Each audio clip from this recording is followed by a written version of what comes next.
Meet Henry, a man who had it all.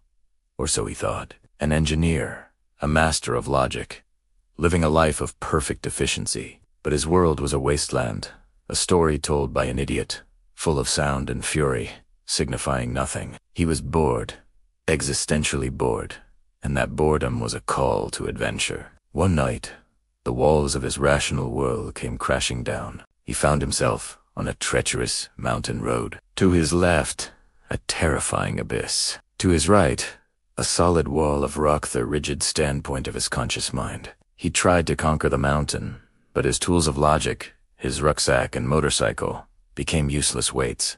He had to leave them behind. In this shadowland, he met the trapper, a rugged, primitive figure. This was his shadow, the wild, irrational part of himself he had always suppressed. Together, they faced monsters, grotesque creatures that were his own untamed instincts, the darkness he tried so hard to deny. He was terrified. Then, a guide appeared.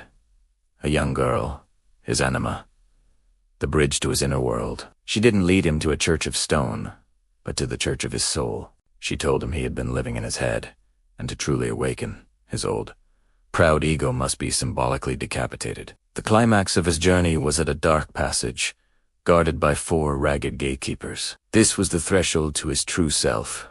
He had to face a trial, a consultation with an oracle. His rational mind failed the test. His life was forfeit.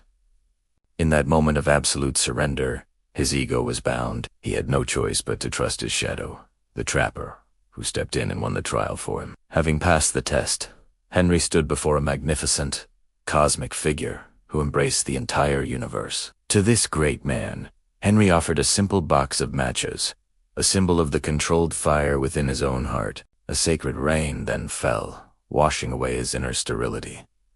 The abyss transformed into a green meadow. Henry emerged from the labyrinth, not as a man of cold logic, but as a whole person, finally ready to live. He hadn't reached the end of his life, but the end of his youthful folly. This is the story of a man who journeyed into the depths of his own soul to find what was missing. Thank you for watching. Follow 4 more journeys into the human psyche.